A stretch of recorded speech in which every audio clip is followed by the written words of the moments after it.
Сайхан дууны түүх нэвтрүүлгийн энэ удаагийн дугаарт төрийн шагналд Монгол улсын урлагийн гай зүтгэлтэн хөгжмөн зохиолч, хөгжмөн удирдаач Бадам хондын Нямдар Жирхэнэг үрсэн юм аа.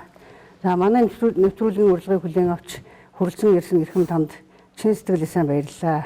За сая бид таны одоо дорны их яруу найрагч Бэгзэн Яв хулган шүлэг сайн байна Улаанбаатар гэдэг гайхамшигтай сайхан дууны хөгжмийг сонслоо. Таны дуулахыг сонслоо. За энэ дуугаан хэрхэн бүтсэн түүхийг манай үзэгчдэд ярьж өгнө. За юуны өмнө телевиз үзэгч олондоо болон телевизийн хамт олонд энэ өдрийн мэндийг төвшүүлье. За энэ дуу бол нэлээд одоо зүгээр хошин шогоор ярих юм бол галын үеийн дуу юм байна. 75 онд зохиогдсон. Би ингээд энэ зохиосон партитур гэдэг энэ хөгжмөдөө ингээд найруулад бичсэн хуваарламж юм да монголоор орчуулбал. Тэгээ энийг ингээд хадгалаад байж 75 оны 11 сарын 20-нд бичсэн юм байна. Тэгээ дараагаар нь тэр ондоо энэ 75 оны 12 сарын 2-нд 11 сараас 10-наас 20-ны хоорондыг хэд хоногийн зайтай яваа хулангуй дээр ингээ барьж очиод таны шүлгэнд би ая хийчлээ. Тэгээ хийх зөвшөөрөл бол аваагүй байгаа шүү дээ. Жохон хүүхэд юм чинь юмны учир мэдхгүй тэгээд яваал орсон тэр зохиолчтой ороо чи яг одоо энэ байгаа юмдаа шинээр орцсон байсан тий. Тэгээ яваа хулангуй чи нэг төрөв татаал ингээл тэгэл яваад орсон. Тэгээ саяхагаа хэлсэн чинь болно шүү дээ минь хөө. Сайн байна шүү дээ. За би чамд баталж өгье гэдэг. Би ингээ бичгийн машинаар филармонийнхаа бичээчээр бичүүлээд ингээ аваад очсон. Яваа хуулангуй ингээ тамгаа дараад гарын үсгээ зовсон. Тэгээ энийг ингээ одоо хүртэл би хадгалж авдیں۔ Яагаад гэвэл энэ бол миний анхны дуу юм. Анхны дуу. Тэгээ анхны дуу. Тэгээд нэг 20 хэдтэй л байсан юм байна л да. Их залуухан байсан. Тийм залуухан хүүхэд шахал байсан юм чинь. Тийм дөнгөж филармонд байгуулагдчихад филармонд ирээл ингээл бас нэг юм хийгээл эхэлж ийсэн тэр цаг үе л дээ. Тэгээд үгээ батлуулж авчаад яагаад үгээ батлуулж авдаг вэ гэхээр би товчхон нэг тайлбар хэлчихье гэж бодож байна. Тэр үед чинь ингээд одоо тайзан дээр дуу дуулуулна, концертанд дуулуулна гэхээр заавал ая батлах хөгжмийн зохиолчтой ороогоор батлуулна. Холбоо гэдэг байсан хөгжмийн зохиолчтой холбоо. Үгийг бол галвлет гээд хэвлэл утга зохиол хянах газар гэж байдаг байсан байхгүй юу? Галвлет гэдэг байсан. Тэргээр хянуулаад тэгээ зохиолчтой хороогоор ингэж тамгын даруулаад за одоо ингээд та нийтэд энэ дууг энэ шүлгийг хэрэгжилж болох нэ гэдэг зөвшөөрлийг авдаг байсан байхгүй юу? Одоо бол тийм байхгүй шүү дээ. Зүгээр л одоо мэдчихэж байгаа шүү дээ тийм үү? Одоо ямар байгаа.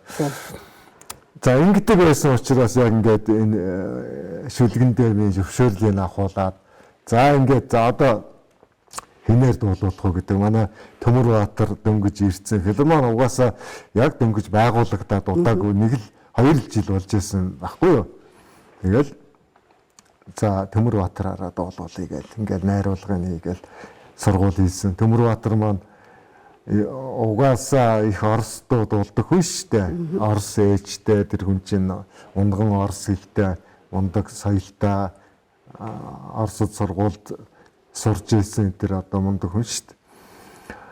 Тэгээд төмрөөдөө өгсөн. Төмрөөгийн маань энэ бас анхных нь Монгол дуу болов гэж би бодож байгаа. Тэгээд дараагаар нь тэгээд энэ шувуу сэтгэлийн жигүүр дуулсан л да.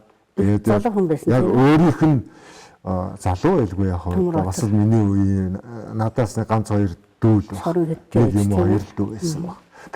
Тэгээд тэр үед чинь филармоны тайц чинь энэ урд байлаа шүү дээ. Муурын байшин гэж бид нэрлэдэг байсан. Одоо нэг макет ингээ хийгээд тавьсан байгаа байсан газар нь. Тэнд тэгээд жижигхэн тайзан дээр тэгээд энэ партитурыг би бичээд тэгээд Төмөрбаатартайгаа 2-3 өдөр сургууль хийсэн. Тэгэл төмрөө маань энийг амьдруулсан. Өөрийнх нь анхных нь Монгол дуу. Тий, одоо яг өөрөө дуулсан, хүн дуулаагүй өөрөө дуулж байгаа монгол дуунууд бол яг энэ л болж таарж байгаа байхгүй. Тэгээд ч энэ маань олон жил дуулагдсан. Одоо хэрнээ бас хүмүүс зарим нь дуучид дуулдаг болтой юм байлээ. Хагасан жил дуулагдж байгаа. Цэргийн чуулгынхан энэ төр гээл. Тэгээ гадаадын дуучид бас дуулсан. Тий, гадаадын дуучид дуулсан. Тий, манайд чинь Анд нөхдийн аядуу гэдэг нэг сайхан олон улсын дуучдын тоглолт болдог байлаа шүү дээ. Анд нөхдийн аядуу гэдэг. Тэгээд тэрнээс чинь социалист орноос 14 орноос чинь нэг юм уу хоёр дуучин заавал дуулдаг. Тэгэхээр чи 20 дуучин болчихж байгаа үстэй. Тэгэл тэд нэр чинь тоглолт хийдэг, манайхан ч их сайхан үздэг ийм гоё арга хэмжээ явагддаг байсан шүү дээ. 90 он хүртэл явагдсан. Тэгээд тэрэнд Ганс Юргенберг гэдэг Германы дуучин миний энэ Улаанбаатарыг дуулсан. Дараа нь Оросын Анна Виски гэдэг эмэгтэй дуучин бас дуулсан. За гадаадынхаас бол энэ хоёр дуулсан. Тэгээд Монголдо бол олон дуучид дуулж байгаа. Одоо манай Жанжгийн уран жимгийн хань Хатанбаатар гэдэг нэг сайхан залуу бас одоо дуулж байгаа юм байна лээ. Тий, Хатанбаатар сайхан дуулсан. Тэр бас надтай харилцаа дуулж болох уу яах вэ энэ төр гээд асууж л байсан. Зарим нь асуухгүй дуулчихдээ шүү дээ. Тий. Тэгээ тэрүүл яах вэ дуулвал сайн л би одоо тэрнийг харамлаад яагаад ах юм байх дуулж л байл сайхан л шүү дээ. Тэгээ ийм учиртай өдөө хүртэл ингээл дуулагдаад явж байгаа. Манай хөгжмийн зохиолчдын холбооны дарга Самбын Гончиг Сумлаа гэж одоо ардын жүжигчин төрийн шагналт ийм хүн л дээ. Тэр хүн яг филармоны доотлын давхарт хөгжмийн зохиолчдын холбоо байрладаг. Тэнд одоо альбом өөрөө байсан байхгүй. Жижигхэн байшин. Тий. Тэгээд ингээд бидний хийж байгаа юм сонсогдсон шүү дээ. Дээр доор юм чинь ингээд. Тэгээд намайг миний манашир гэж энэ очсон чинь чи их сонин дуу хийжээ. Одоо энэ Улаанбаатарыг хэлж байгаа байхгүй юу? Сонин дуу хийжээ. Тэгээ би юу сони юм бол доо гэсэн байдалтай байжсэн. Одоо манай монгол дуунууд нь шүү дээ. Голцоо нэг мөр яваал нэг картошик гончигсан л болж орсоор их ярьдаг байхгүй юу? Нэг картошик. Хоёрдугаар мөр яваал дахиад нэг картошик. Төмс гэж байгаа картошик гэдэг нь.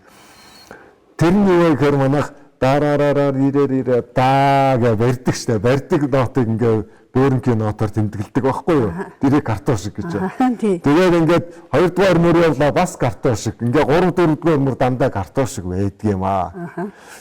Чиний энэ дуу чинь картошикнууд нь энд тэнтэй байна.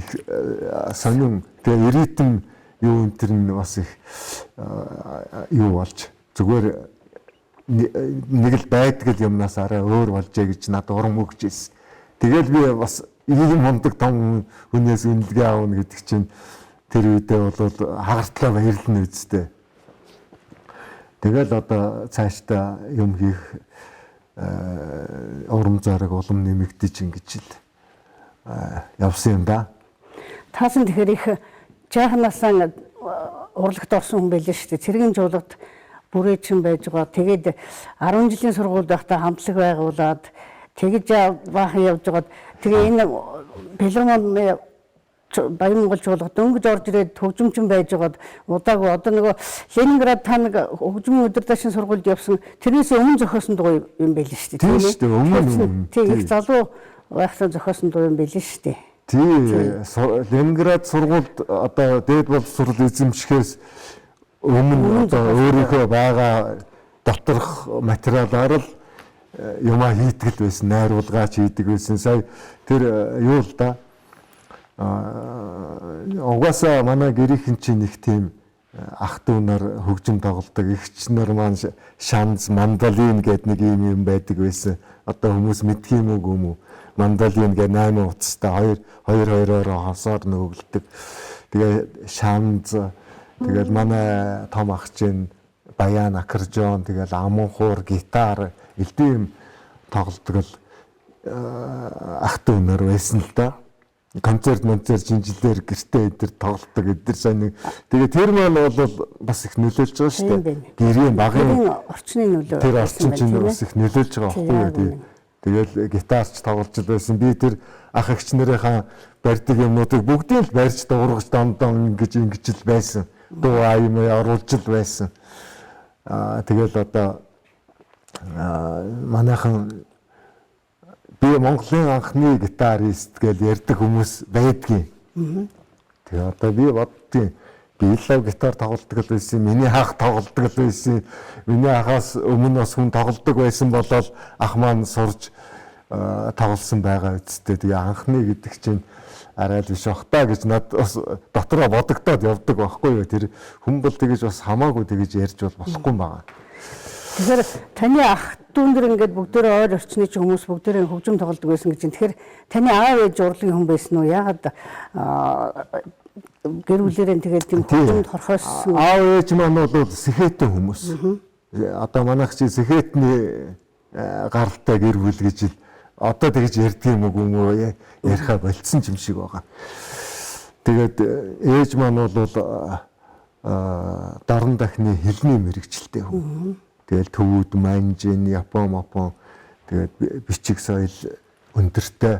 Аав маань бол энэ Манцамед бас редактор хийжсэн юм хүнэлтэй. Ийм гэр бүлийн элит гэр бүл шүү дээ. Одоо тэр үедээ бол элит шүү дээ. Одоо тэгээд элит гэж одоо ч бас тэгж хэлж байна. Тэгээд тийм гэрт. Гэхдээ бид нар чинь гэр ороод хашаан дотор эмээ маань хашаан дотроо гэртээ би гэрт бас өссөн л дээ эмээг дээрээ их голцоо байдаг байсан. Одоо тийм л багын амьдралыг туулж өнгөрүүлсэн. Одоо яриул зөндөө юм байлгүй. Та нар тэгээд тэр хөгжмийг багшлах өөрөөсөө одоо нэг дуртай сонирхолтой ордоо тэгээд сурцсан уу? Ямар ч багш энэ байхгүй шүү дээ. Тэгэл ээж аав маань яг тэрийг авъя гэхээр нь авч өгдөг л байх л да бодвол. Тэгэл өөрснөө ингэж гал дамдан гэж гал ингээд сурчин. Тэгээ нот мод энэ төр том ах маань бол аккордеоныг ноттой энэ төр нот өөрөө л сурч байгаа ш тэр чи ямар ч хөгжим юм байхгүй.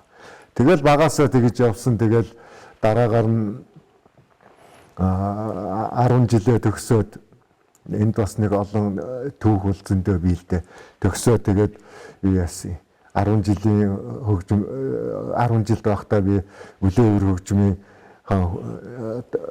хэдэн 10-аад хүүхдүүд байдаг байхгүй. Тэрэндээ юм найруулж энэ төр бичиж энэ төр бас тэгээд сахилгагуудчд байсан. Тэгээд яг тэр үедээ тэгээд дуургачд байсан. Зүг бурууг бол мэдэхгүй шүү дээ. Тэгээд ямар ч байсан тэр үеэс оролцсоор явсаар хагаад ингээд тэгээд хүн чинь сонирхол байд юм уу юу байдیں۔ Тэгээд хөгжөөл явдаг юм байлээ л дээ. Тий. Таасан тэгээд Ленинградд удирдлагын сургуульд яваад 81 онд төгсч ирээд тэгээд ер нь одоо амьдралынхаа хагас 100 гаруй жилийг одоо ингээд урлагт зориулаад яваад байгаа тийм ээ. Тэгсэн хөгжимчин байгаас эхлээд 81 онд төгсч ирсэн л дээ. Ленинградын тэр хөгжмийн их сургуулийн удирдаач хөгжмийн зохиолч гэдэг давхар мэргэжлэр төгссөн. Тэгэл ирээл бас л Баян Монголдо хуучин байсан хамт олондоо удирдаач болоод ирж байгаа. Монгол чуулган мэргэжлийн удирдаачтай болсон тийм ээ. Анхны яг хөө тэгээд одоо мэргэжлийн тэр тусмаа яг гадаадд төгсөөд ирж байгаа. Тэр үед ч гадаад төгснө гэдэг чинь их нэр хүндийн асуудал байсан шүү дээ. Явхад ч гэсэн өндөр шалгууртай тийм байсан.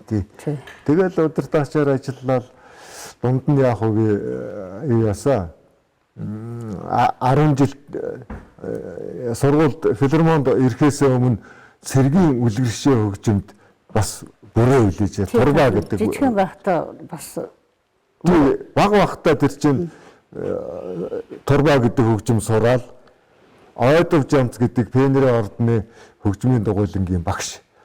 Тэрэн дээр очиод манай ангийн Заяа бит хоёр тэгээд нэг үлээр хөгжим сурж байгаа байхгүй юу. Сургууль 6 дугаар ангийн хөөхд над тийм зураг мураг байдгийг.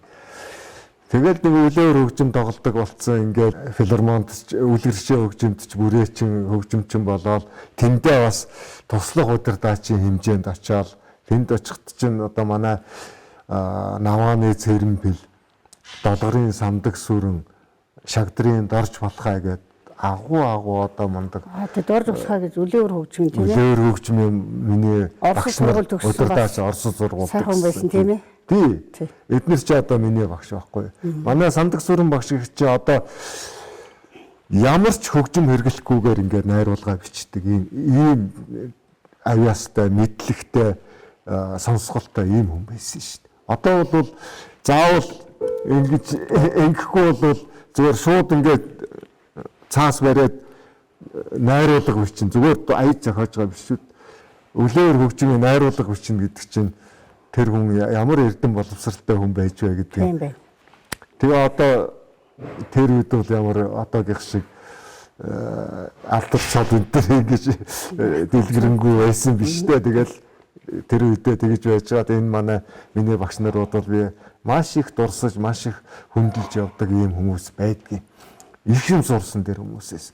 Тэгээд эндээ бас нэг туслах удирдаач маягтай намайг чи ингээд удирдаач болж болох хүүхэд байна гэж одоо тэр үеэс тэр хүмүүс чинь бас нүдтэй байт юм биш үү? Тэгэл тэр 70-80-аад хөгжимчин дотроос намайг хөгжмийн өмнө зогсоож ингэж ажилуулна гэдэг чинь бол бас л их л тийм ирээдүг олж хардаг ийм хүмүүс байсан юм байна гэдгийг би одоо тэгж боддоо штэ. Тэгээд яг хөө тэгээ сургуулаа төгсч ирээд ингээ Баян Монголтойгоо ажилласан, филармонда насаараа ажилласан, дунд нь цэргийн чуулга руу нэг явсан штэ. Тий. Цэргийн чуулгад тэдний урилгаар одоо энэ найрал хөгжмийг нэг өөрчлөвөр байна гэсэн нэг санаачлага явагдаад Батлан хамгаалгын амнаас тэгээд намайг урьж авчаад тэгээ яах вэ гэсэн Страт симфони найрал хөгжим шүү дээ. Миний бүр захтансан газрыг маажж байгаа байхгүй.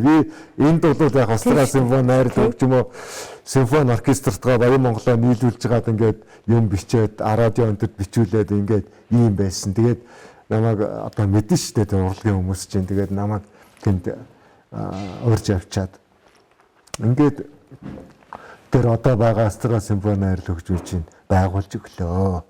Саяхан 7 онд шүү дээ 97 онд байгуулсан гэдэг чинь одоо 25 жилийн аага тэмдэглэлээ шүү дээ. Тийм. 2 онд 25 жилийн аага тэмдэглэлээ. Тэгээд сайхан хамт олон болсон байлээ. Би ч залуу байж тэгээд. За сайхан дуунаас улбуулаад зөндөө сайхан түүх номтор сонслоо. Тэгээд энэ сайн байна Улаанбаатар дууч одоо хагас зуун жил дуулагдах гэж чадвар шүү дээ. Тийм ээ. Одоо тийм л юм байна. Тийм биш л 75 он гэдэг чинь одоо ер нь 50 жил дуулагдж байгаа дуу шүү дээ. Энэ бол гайхамшигтай сайхан шүлгэнд гайхамшигтай аялгүй гэсэн дуучнаа ч болсон, дуучин манд чадaltaй дуулсан. Ер нь бол хүн одоо хөдөө өссөн улсууд ингээд нутгийн саналаа гэж ярьдаг. Хотод төрсэн хотын уугуул хүн чинь бас хотоосоо гарахлаар хотоо санддаг шүү дээ. Одоо жишээлх юм бол би социал нийгмийн үед бид нар сангийн аж ахуй яваал. Тэгэл 2 сар гарн энтер явна шүү дээ. Тэгэл хот руугаа орж ирээл энэ 22-ын товчоо орж ирээл, толгойд орж ирээл, 5 шир орж ирээл бол хотоо сонсон сэтгэл мань гоё болоод тэр автобусны буудлаар байгаа усуд ямар ч гоё хувцалсан хот маань яасан цэвэрхийн үнэхээр хотоо сандаг байхгүй. Би бол хотоос хараад хотоо сандаг. Тэгэхээр энэ дуу бол одоо бүр давтагдшгүй дахиж хүн ийм дуу хийж чадхааргүй гоё дуу. Үнэхээр хүн хотоо сандаг байхгүй юу? Тийм сайхан дуу. Хүүгээ үдгийдөөд оригсон агши хүний нутаг сэтгэл тогтсонгүй хадас висэн ангадамарши хорвот хасгүй чамда ирдэ сэн бэнэ Улаанбаатар мэ сайн бэнэ Улаанбаатар мэ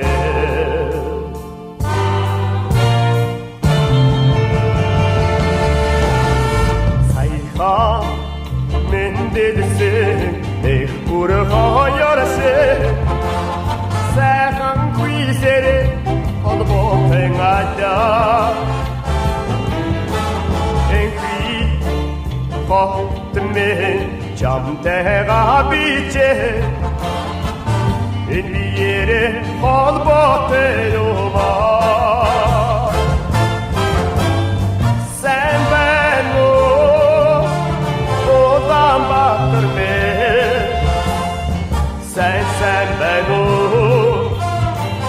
Улаанбаатар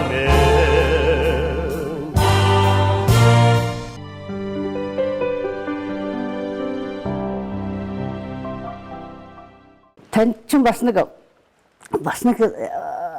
ардын уран зохиолч Бовгийн Лавсангоотой гоё чивэдний хоёр гээд нэг шүлгэнд хийсэн нэг сайхан дуу байдаг шүү дээ. Гоё дууныхаа туухыг манай үзэгчдэд ярьж өгнө үү? Хэдэн он зохиогд уу? За шүлгийн захиал уу? Бас нөгөө дураараа ном зохиолоос аваа хийчих үү? Тийм шүү дээ. Янз бүр шүлэг дууны шүлэг биднес ч одоо ингээд шүлэг найрыг их сонирхноо. Энд тэндээ цуглан авторгүй ингээд зөндөө юм одоо ч хүртэл ингээд гэрчсэн дүүр юм байдгийн. Тэгэл тэгж явж байгаа л нэг шүлэг гараад ирлээ. Чи бидний хоёр гисэн юм байна. За лавгсүрэнгээс мэднэ л дээ зүгээр нэг хоёр найзалж байгаагүй нэг л бид нэг үеийн юм чинь тэгээд зохиолтой ороо энэ төр дээр их л таарлддаг байсан. Тэгээд за энд нэг ая хийгээд үзье гэж ингэсэн чинь надад ямар сэтгэл төрсөн бэ гэхээр зэрэг ингээл дээшээ өгсөд байгаа юм шиг. Эхлээл одоо тотго босго гээл хаалга үүд гэрийн хан туурах тэгэл өн багн тоон гээл ингээл гэрийн бүтэц төслөгдөд байгаа байхгүй юу. Энэ бол үнэндээ бол агуу бүр гүн ухааны үгтэй доо. Бүр Монгол ахын бүр гүн ухаанаар гаргаж ирсэн ийм шүлэг. Тэрийг би одоо сүмэлд ойлгож байгаа. Тэр үед бол тэгэл нэг өгсөн маягтай. Тэгэл одоо тэрэнд нь дагуулаад ингээл ая хийлээ. Тэгэл ингээл Тэшээ гэл ингээл өгсөд байгаа байхгүй. Тэгэл бүр дэшээ оргилдоо хүрээл тэгэл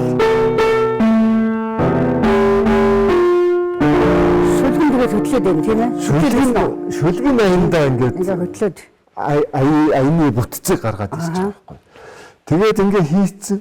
Тэгэл манад хоёр оюун чимэг байсан л да. Лувсангийн оюун чимэг, Намсарын оюун чимэг гээд. Намсарын оюун чимэг нь бол сүүлд орж ирсэн залуу. Тэрний таарч ин дуулуулад үтсэн. Тэргээр дуулуулаад тэгээ радио дээр очисон чинь Лавгсүр маань яг Монголын радиогийн уран зохиолын юу гэдэг үлээ ажилтан ч гэлөө нэг тийм ажил байдгийн. Тийм юм хийж ирсэн. Тэгсэн Лавгсүр маань тэнд байж байна. Бичүүлгээд очисон чинь бас болооч та нэгэн ч гэсэн нэг юм гоё ая хийчих болж юм гээл ингээд дуулууд яах вэ тэр гээл оюун жимэгтэй яриад энэ тэр тэгээд бичүүлсэн. Тэгээд энэ дуу ингээл төрснөөс хойш тэгсэн чинь харин манайхан тэгж ин хөөш энэ чи бидээ хоёр гээд бас нэг дуу байд юм биш үү.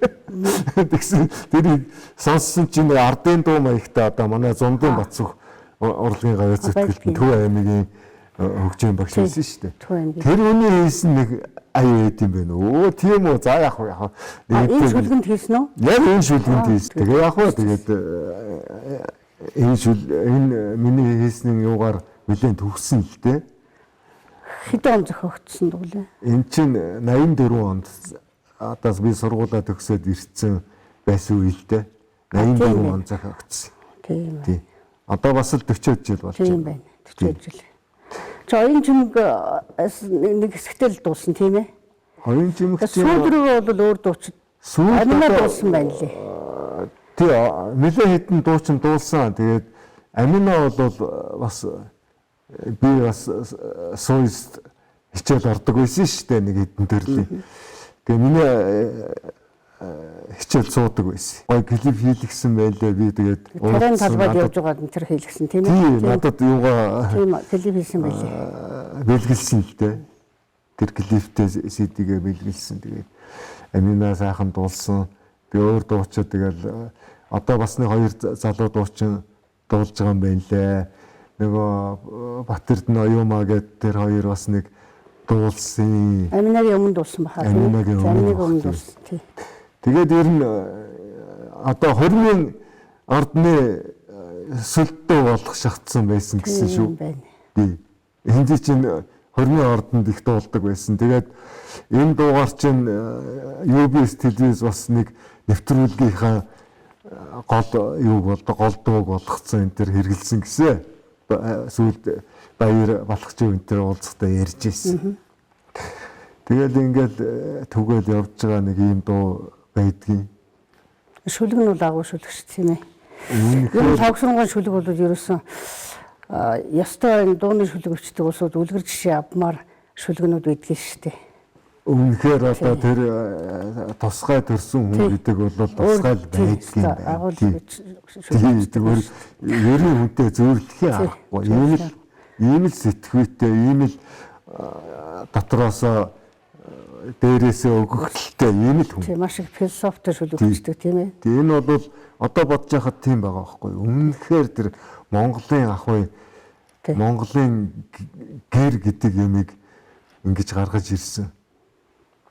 Тэгээд энэ ахуй бол манай Монголын одоо оршихуй үндэс юм а гэсэн санаа тэнд гарч ирж байгаа байхгүй. Хос багнан живэт хоёроо гэдэг үгнээс бодоод үзэхэд юу гэсэн үг. Одоо энэ бүх Монгол ахуйг тулж төвших багнан живэт хоёр юм шүү гэдэг санаа гарч ирж. Живэт хоёр гэдэг чинь айлгэр гэдэг тийм. Айлгэрээс баган толгуур тийм. Айлгэрээс улс гэр үүсдэг юм а гэдэг ийм өргөн утга санаа агуулгадж байгаа байхгүй. Тий. Тогсронгоо агуу өвчнэ. Тий.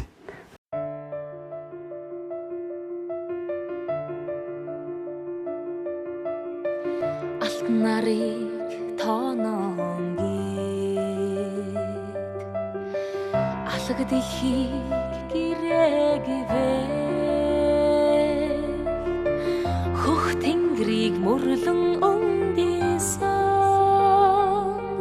хос багнан чи бид хоёроо хөх тэнгэрийг мөрлөн өндийсэн хос багнан чи бид хоёроо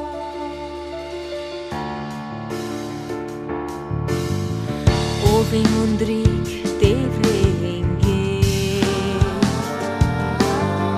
ухаат толгодыг туургаагивэ эвдэж үлдсэн таван хааны ихтэл төгсөдөн чи бид хоёроо эвдэж үлдсэн таван хааны ихтэл төгсөдөн чи бид хоёроо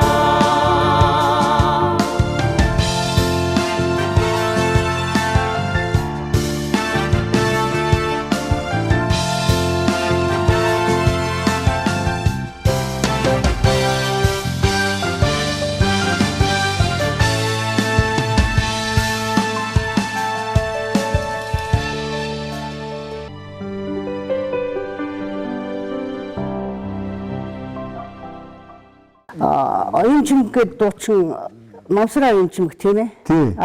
Нөгөө оюун чимэг чинь Лувсангийн оюун чимэг гал хүйтэй дуулдаг. Нөгөө үзэгчд маань бас сайн ялгахгүй шүү дээ. Хавдаас тий 18 чимэгдэрж байгаа 10 дугаар анги төгсөж байгаа хүүхдийг авчирсан тийм ээ дуучнаар авчирж ирсэн. Очиж алгаа тэгэл одоо бас л тэр үе манай тэр урлагийн зүтгэлтнүүд ямар их тийм холж хараатай байсан гэдг л харагдаад байдаг байхгүй юу. Тэгээд оюун чимэгийг сонгоод хөдөө ганцхан ховдод очиагүй ш тэр чи олон аймагуудаар явсан байгаа. Тэгэл авчираад радиогийн дээр гэж заахан чуулга байгуулъя гэж сэтэл тэгээд энэ Баян Монгол чуулгын үндэсчийн радиод байгуулагдсан ш та анх эхлээд мэдээлэл радиогийн улсын орооны цахилгаан хөгжмийн хамтлаг гэдэг нэртэйгээр байгуулагдчихсэн. Тэр нь дуучнаар авчирсан тий.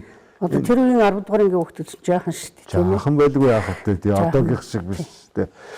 Тэгээд олон сайхан дуу биш дээ манай хинээ тий дуулсан дуу гэвэл дуугийн бүтээж байгаа хүмүүс нь гэвэл манай Таны дуулсан биз? Манай Баян Монголынхан шүү дээ.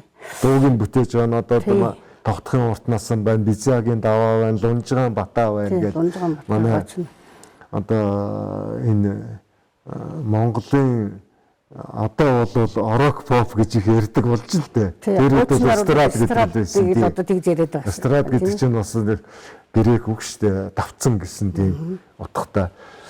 Тэгээд одоо ч гэсэн тэргээрээ явхад буруудах юм байхгүй шүү дээ. Тэр чинь өргөн ойлголт байхгүй. Эстрад гэдэг дотор чинь зөвхөн дуу хөгжмөөс гадна тэгээд пантомимо тэгээд цирк мирк зөндөө юм багтдаг байхгүй тэр юунд чинь. Эстрад гэдэг ойлголт нь. Одоо бол яг орок поп гэдэг. Тэгвэл тэрнийг үндэслсэн хүмүүс нь мөн шүү дээ. Яг харахгүй одоо яг тэрнээс өмнө бол Соёмб гэдэг нэг чуулгыг би Сэргийн хөгжимд байхдаа байгуулж ирсэн юм аа. 1967 онд шүү. Харин тий. Соёмб гэдэг Сэргийн хөгжим баян Арадын хөгжим тэрээс өмнө. Тий, өмнө. Тэгээ 67 онд тэгээд тэр чуулга маань яг одоо бол нэг унтарсан унтаа байдалтай байгаа л да. Сэргэн гээд манай дарга нар маань ярдгэл юм тэгээд хүн хэрэгтэй шүү дээ. Угаасаа тэрийг аливаа юмыг одоо ялангуяа хөгжмийн хамтлагийг бол ямар нэгэн лидер, ямар нэгэн толгойлогч байж ижил тэр хийхдгээс биш зүгээр нэг улсын юм уу нам засгийн бодлогоор явдаг ажил биш байхгүй юу. Тэгээ ямар нэгэн толгойлогч байжээ тэрий чинь өөрөө тэр дотор чинь хөгжимчдэг ч юм уу ямар нэгэн голлох үүрэгтэй тэгээ дуу хөгжмөө найруулдаг бичдэг ийм хүн байж хамтлагууд үүсдэг байхгүй юу. Угаасаа Beatles Center ч гэсэн тийм шүү дээ. Одоо гадаадын том хамтлагуудыг бодоход дандаа тэр дотор нь өөрөө лидер нь байж байдаг байхгүй юу. Тэрнээс нэг байгууллагаас за энийг ингээд хэдэн хүн таслаад ингэсэн юм бол ерөөсөө байхгүй. Тэгээд тэр Соёмб гэдэг чуулга бол байгаад одоо лидергүй л байгаа л та. Тэгээд 69 онд Баян Монгол маань тэгээд 71 онд Соёл Эрдэнэ маань энэ төр гээл тэгээд байгуулагдаад. Тий. Тэгээ одоо өргөө харанга энэ төр чинь бараг 90 оноос юм шүү дээ. Бараг тийм байхгүй. Тэрнээс өмнө бол Монголд бас олон хамтлагууд байсан шүү. Жишээлбэл бол одоо мөнгөн харандаа гэж зургийн студид ажил хийснийх тийм нөгөө зургийн эмхтэй одоо манай Саран туяа чинь тий гавь Саран туяа чинь дуучин байсан шүү дээ. Тэгээ мөнгөн харандаа байна. Тэгэл үүрийн туяа байна. Тэгээд одоо олон байгаа л да зөндөө олон байгаа. Тэгээ 90-ад оноос одоо манай харанга хурд энтерч гарч ирсэн шүү дээ. За намсрын оюун чимэг дуучин чинь таны бас нэг дуу дуулсан шүү дээ. Баясгалангийн шүлэг бодол гэдэг нэг шүлгэн таанаас айлгүй байсан. 2-3 дуу дуулсан шүү. Намсрын оюун чимэг чинь олон хотын залуус энтер гээд тэр нь яг одоо нийтийн хүртэл болсон нэг биш болохоос биш. Тэгээ бодол гээд нэг дуу анх эхлээд бол манай Жанчгийн уран чимэг дуулсан. Бодлыг уу? Тэгээ бодлыг. Гэхдээ бодлчин болсон нэлийн төгсөн дуу шүү. Сайн тэр үеийн залуус мэддэг хэдэн он зохиогдсон бэлээ. Би ч доктор шахуу сонсчихсон. 87 онд зохиогдсон. Тийм яг үнэ. Тийхний л дуу. 87 онд их сайн мэддэг дуу шүү дээ. Тэгээ яаж зохиогдсон гэхээр 87 онд чинь залуучуудын соёлын төв гэж байсан шүү дээ. Одоо нэг өөр Улаанбаатар шуулга энэ төр болчиход байгаа шүү дээ. Байранд нь. Тийм. Тэр соёлын төв гэдэг байгуулагдаад тэнд чинь би бас урилгаар очиж нэг эстрад дуу бүжгийн чуулга гэж чуулга байгуулж өгсөн. Тэр бас л тэгэл юм гол хүн байхгүй болохоор тэгэл тарддаг байхгүй. Та олон чуулга бас байгуулсан байл шүү. Байгуулж үүсгэн байгуулж исэн байна лээ тийм ээ. Тэрний нэг байх нь тийм ээ. Тэрний нэг тийм. Тэгэл тэнд утга зохиолын нэгдэл гэж байсан. Тэгэл найдмадгаа хинжүүлээ баасан энэ төргээл яруу найрагч нар тэнд цуглардаг. Тэгээ Баясгалан гэдэг нэг эмэгтэй статистикийн эмэгтэй юм уу? Тий. Төв газар ажилладаг гэдэг. Тэр тэдний шүлгэнд би олон дуу хийсэн тэр хамтлагта. Залуучуудын соёлын төвийнхээ хамтлагт баасангийнхт хийсэн, найдмадынхт хийсэн төвөргөө ингээл. Тэгээ Баясгалангийн нэг аваад ирчихин. Тэгээд би ч үгүй их сонгодог гэх юм уу? Шинжилнэ. Барагтай үг Шилнэ. таалагддаг юм уу? Нэг бууж өгдөг юм уу? Зөвлөдөө. Ойлгодог юм уу? Нэг тийм явдал байдیں۔ Шүлэг их сайн сонгодог юм ба шүү дээ та. Уншсан чинь болмоор чи ганц хоёр үгэн дээр нэг үений засвар энэ төр тиймэрхүү юмнууд байх шиг байна гэдэг. Тэр шүлгийг надад авчирж өгөөд бодлого гэдэг нэртэй тэгээд ая хийчтэй. Тэгээд сүүлд нь надад ярьж ирсэн. Би бас хань ижлээсээ ингээд хоёр тишээ болоод яатсан ш. Тэгээд энэ дууны утга нь тийм байна лээ. хослон нийлээгүй амьдралын харгуй гэж хоёр сэтгэлдээ санаж явъя да. Тийм байлээ. Тэр ханилж чадаагүй нэг тийм одоо тийм амьдрал зөндөө байгаа шүү дээ. Би бас тэгээд над шүлгийг чинь харж яснаа тийм байна. Тийм. Тэгээ янз бүрийн шалтгаанаар одоо байгаа шүү дээ. Зарим нь бол муу шалтгаанж байгаа, зарим нь сайн байсан ч аргагүй ирэхэнд ч янз бүрийн холдох юмнууд гарсан л байгаа шүү дээ. Тэгээ энэ доо бас нэлээд дуулагдсан. Хүмүүст бас ялангуяа тийм амьдралтай байсан тэр хүмүүст бол нэлээд хурц чадсан баг гэж бодсон. Тэгээ энэ сүүлийн дуулдаг дуу байсан шүү дээ. Сүүлийн дуулаачийн хөтөлбөрт сургалтын хөтөлбөрт нь байдгийн энийг төгсөхдөө страдын ангийг төгсөж байгаа хүмүүс бүгд дуулж төгсдөг юм даа л да. Тий.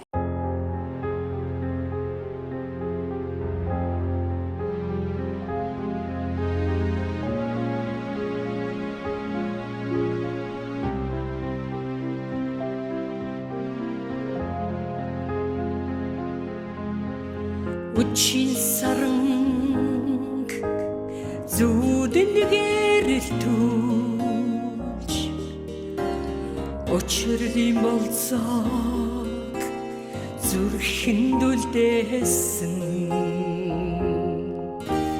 миний амаргийн хайрын шивнэ мичит саатан уянгын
Таацсан тэгээд бас нэг сонин гэжтэй их өрөмгч нэг гоё дуу хийсэн шүү дээ. Нэг ардын өрн зохиолч Цангадын галсангой нэг хөхөө гэдэг шүлгэнд тэр дууг та ер нь яг дуучин зориулж хийсэн дуу юу? Санамсаргүй хийчээд дуучнаа сонгосноо тэр дууныхаа та яриач. Энэ ч бас түүхтэй юм аа. Түүхч байх үедээ нэг ажаа юм чинь нэг л үүсэж шалтгаан байдаг юм чинь.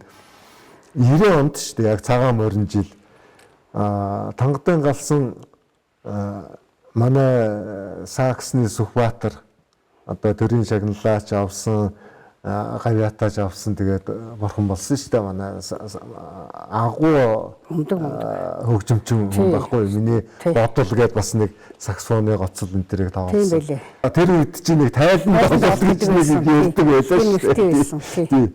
Тайлан тоглолт хий гэсэн нэг тийм санаачлага явагдаад энэ хоёрыг нийлүүлээд тэгээд уулзлаа. Би галсан найрагчтай уулзсан. Тэгээ надад нэг 10 ватт баха нэм шүлэг За эднэрт л чинь дуу хийчих. Тэгээ хамтраад миний шүлгэнд ингээд тэгээ тоглолт хий. Тэгээ бодсон чинь шүлгэнүүдээ сонголоо. 10 шүлгэн. Тэгсэн хөхөө гэдэг дуу. Хөхөө чинь яг нэг үүрэнд ячдаг. Өөр шууны үүрэнд ингээд хүнээр өөр шуугаар тэжээлэгдэг. Ийм шууштай хөхөө гэдэг чинь. Тэгээд үг нь бас тийм. Ерөөсөө ээжтэй ингээ хүүхдээ авчирч өгчөөд яваад өгч байгаа тийм дүр зураг л да. Аав ээж нь дуртайч дургуйч ингээд авч байгаа. Эмээ өвөн. Аав ээж нь ч биш. Эмээ өвөн тийм. Манай хөгжимчдөөс бас өөр хоёр дууг нь хийсэн. Тэгээ би нэг 10 шүлгнээс. Тий. Тэгээ нөгөө гэдэг юмд нь тэгээ хамгийн дөрөв хөхөө гэхээр чинь гүгүү гэж санаанд орно үсттэй. Чинь дуугаар нь гүгүү гэдэг үсттэй. Тэгээд хамгийн эхлээл тэр гүгүү гэдэг өөрөө үгэн дээрээс тэр гүгүүнд байгаа юм чинь. Тий. Тэгэл тэр ихэлэл орж ирсэн л дээ. Тэгэл цааш нь шүлгээ хараад явхад бол тийм нэг юу ч юм шиг хошин шогч юм шиг тийм инээдэмтэй юм шиг тийм нэг сэтгэв бодогдсон. Тэгэл аяарж ирсэн л дээ. Ингээд ийсэн юм уу? Энэ хоёрын тайлан тоглолт болохгүй учраас саксофон ч Сүхбаатар гад зориулж хийсэн дуу юм биш үү, тийм үү? Тийм, яг тайлан тоглолт болох гэж байгаа гэдэг утгаараа ерөөсөө энэ үний шүлгээр Сүхбаатараар дуулуулъя гэдэг бодлоор тэгээ яг Сүхбаатарт зориулж хийсэн. Өөр хүнд зохихчгүй энэ дуу. Яа зохиод гой дуулах хүн байвал дуулж болоход байх л та. Ер нь бол хэв аргийн зүгээр нийтээр дуулаад явах дуу биш. Гэхдээ Сүхбаатар бол дуусаа өөр хинч дуулаагүй тий. Одоо бол хинч хэдэн онд зохиогдсон дуу юм? Яг 90 онд. 90 онд. Тий. Тэгээ Сүхбаатар бол дууссан байдаг. Тий. Тийм дуу юм аа.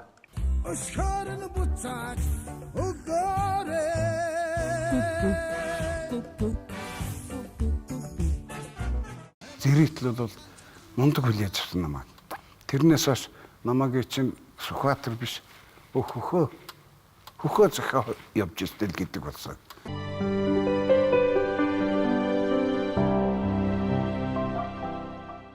Дууг хийхэд бол ингэдэг л дээ. Манай мундаг зөндөө дууны уран бүтээлчнэр байна л да.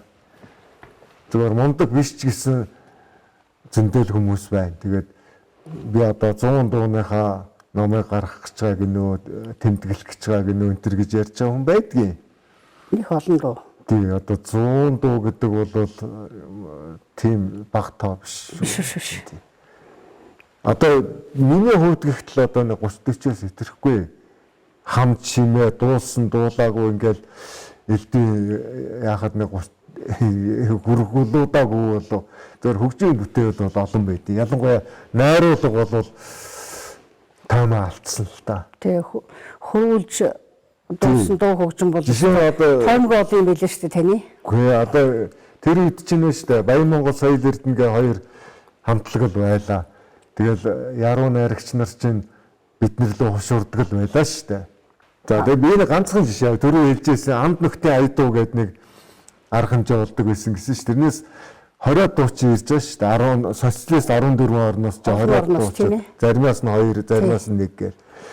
Тэгээд тэр заавал Монгол дуу хэн сайн дуудах вэ гэдэг арга хэмжээ явагддаг байсан байхгүй юу? Тэр дунд нь. Тий.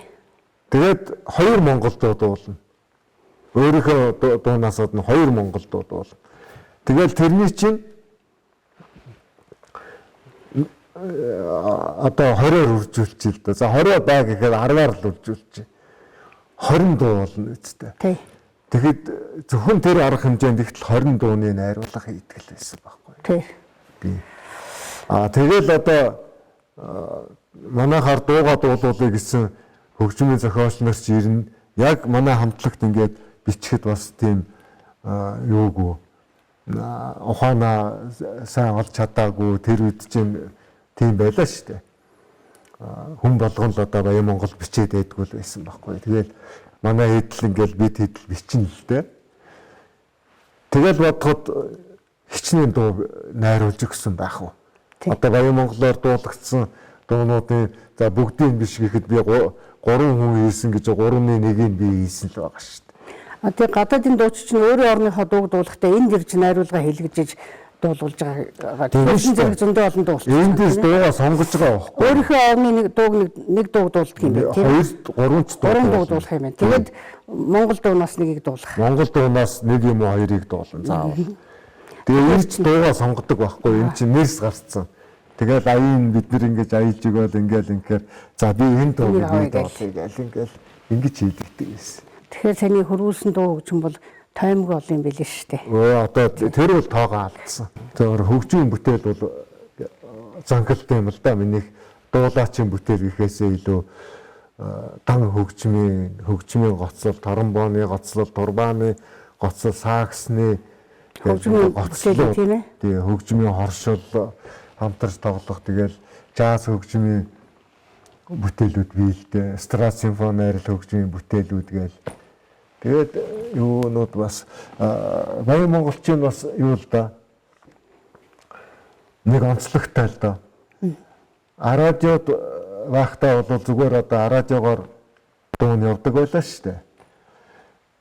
Тэгээд филармон гэж байгуулагдаад энд ирснээс хойш тайзан дээр гарч ирсэн байхгүй юу. Одоогийн хэллэгээр бол амьд бол рок поп гэдэг юм чинь яг тайзан дээр концертын хэлбэрээр тоглодог ийм төвшөнд очсон юм. Концертын хэлбэрээр. Дараагаар нь яасан бэ гэхээр зэрэг тайз дэлгэц гэдэг чинь одоо кино мэнаг яваад явж шít. Жүжиг ийм юмд анхдагч болж чадсан. Одоо Баян Монгол шиг олон киноны хөгжмийг бичүүлсэн хамтлаг энд Монголд цөөхөн л багт. Тийм шүү. Тий. Их олон кинонд бичүүлсэн шүү дээ. Тооцоо шиг олон жүжиг киноны хөгжим удирдах тоглуулсан байдаг шүү дээ. Тий, зөндөө олоныг удирдсан. Тэгээ өөрөө ч гэсэн бас нэг жүжиг киноны хөгжим энэ төр хийсэн. Цөөхөн ч хийсэн. Тэгээд гол нь бол манай энэ Баян монголчууд бол тэр одоогийн хамтлагуудтай харьцуулаад үзэхэд бол нэлээд тийм өргөн цар хүрээтэй ингэж тайз дэлгэц рүү орж исэн байхгүй юу. Ялангуяа Монголын радио телевизээр явуулдаг Цэнгэр дэлгэц Баярын Мишель гээд наадам шинжилийн баярын нэвтрүүлэгт. Тэрэнд бол баярын нэвтрүүлэгт Баян Монгол зоолт. Бүр жил болгоныхт зоолттой л байдаг. Тийм байсан. Одоо манай залуучууд бол мартцсан л бахал та Баян Монгол гэж юм байдаг үлээ. Дөрөв самбын гончиг сумлаа гэхээр ямар хүн байдгийг одоо мэдэхгүй болчиход байгаа байхгүй юу тий. Тэгэхээр энийг бол ярьж явах хэрэгтэй юм, мэдүүлж явах хэрэгтэй юм. Тэгжээч манай хүүхдүүд чинь юма зөв олж авах байхгүй юу? Юма зөв үлгэр дуурайлаа олж авахгүй. Өөрийнхөө зүгээр л сэтгүүгээр ингэх биш бас нэг уг суурьтай. Ер нь бол Монгол заншил уламжил гэдэг юм бол дэлхийд байхгүй юм байхгүй юу? Тийм. Дэлхийд байхгүй. Тий, авж үлдэх ёстой. Тэрийг бол хадгалж үлдэх ёстой. Даяарчлаас авж үлдэх ёстой. Тэднийг дуурайхгүйгээр тийм ээ. Дангааршил гэж заавал байх ёстой. Тийм байх ёстой. Тэрийг авч юм чинь бусад юмнаас ялгарч байна гэхээс адилхан болчихвол одоо тэгээд годомжаар хувцлаад явж байгаа ч гэсэн хятад ч юм уу солонгос ч юм уу мэддэхгүй эрэгтэй эмэгтэй мэддэхгүй ийм болжвол болохгүй баха. Ер нь тиймэрхүү хандлага харагдаад байгаа шүү. Тийм болчиход байгаа. Тэгэхээр одоо ялангуяа хүүхд залуучууд бол тэр ахуй яс заншлаа их мэддэг, судалдаг. Тэгээ одоо зарим хүүхдүүдээс ингээл яхад бол төл малынхаа нэрийг мэдхгүй л дандаа бүгдээрээ зулцэг болчиход байна шүү дээ. Тэрнээс зулцэг гэдэг одоо тэгээд тэр үедээ л одоо морин дээр суугаад энэ төр гэж ярьж шүү дээ. Морин ундаг болохоос хэзээ сууж явж ирсэн. Ингээд яриул зөндөл юм байна л да. Зүгээр нийгэм юу одоо уран бүтээлч хүн гэдэг чинь угаасаа нийгмийг төвчээлж нийгмийн одоо чиг хандлагыг тодорхойлж ингэж явж явах бүр дээр үед бол бүр үүрэгтэй гэж хэлдэг байсан шүү дээ. Бүр үүрэгтэй. Тий. Тэгээ одоо бол тэр үүргэнч байхгүй ба. Гэхдээ л одоо энийг бид нэр барих хэрэгтэй. Тийм. Тий. Залуучуудаа бол би захиж хэлэхэд бол бас ингэж хэлмээр л байна. Одоо тэр яс заншил уламжлалаа бити алдаарай л гэдгийг хэлмээр их санагддаг юм да. Тэгээд би дууны түүхийг сонирхож судалдаг. Тэгээд дууны түүх сонирхож судлах явцад уран бүтээлч нь хамт судлагддаг байхгүй юу. Тэгээд уран бүтээлчийн амьдрал, түүх, намтар. Тэг ингээд таны дурсамж, түүх, намтрыг ингээд уншиж байхад ер нь та бол олон чуулга үндэслэн, одоо хөрвүүлсэн дуу хөгжим маш олонтой, 30 гаруй дуутай, 100 гаруй дан хөгжмийн бүтээлтэй, ийм их ариун их бүтээлтэй хүн юм байна лээ. Тэгээд үүний урд би тэр нэг бас нэг уран бүтээлийн тухай нэг яриа өрнүүлж яхад та одоо л би одоо энэ уран бүтээлийг хиймээр байна гэд ингэж хэлжсэн над үнэхээр айгу гайхах бишрэх тийм сэтгэл төрүүлжсэн. хүн бүх насаараа суралцдаг юм байл. Би бол одоо суралцаад явж байгаа. Тэгээд урд хийсэн юм хараад дүүнэхээр бас гологдоол. Тэр нь одоо яг хуу арай л илүү мэдээд эхэлж байгаагийн шинж бахал та. Тэгээ мэдхгүй байхдаа зүгээр л хийж исэн юмнууд маань зарим нь гологддгийг шүү дээ. Тэгээ яг тэр тийм ээ эргээд харахаар тийм тэр үг бол бас тийм юм. Яг өдийн насанд бол хүн яг юм бүтээх нас юм байл. Нилээн ер нь нийгмийн амьдрал тэгэл өөрийн амьдралын дуршлаг тэгэл мэдлэг чадвар одоо юу гэдгийг бүх юмыг бас нилээн зах зугаас нь мэдэрсэн долоотсон дэндээс ингэж явж байгаа нас учраас юм хийх нас юм болоо гэж дахиад хэлмээр юм шиг тэр тийм ээ бараг тийм. Тэгээ таны одоо л юм хийх харин таныг тэгж ярихад надад их санагдчихсан байна. зөв Ийм их бүтээлтэй хийж чадах юм байна да гэдэг цаг бол өдийн нас бол мөн юм байлээ. Гэхдээ одоо ер нь бол бодож байгаа юм бол ихвээ тэгэлгүй яах вэ? Тэгээ өмнө хийсэн юмнууд бол өөр хүмүүсийг би алдартай хүмүүсийгтэй харьцуулах юм бол юу ч биш л байгаа байхгүй юу, өчүүхэн юм байгаа.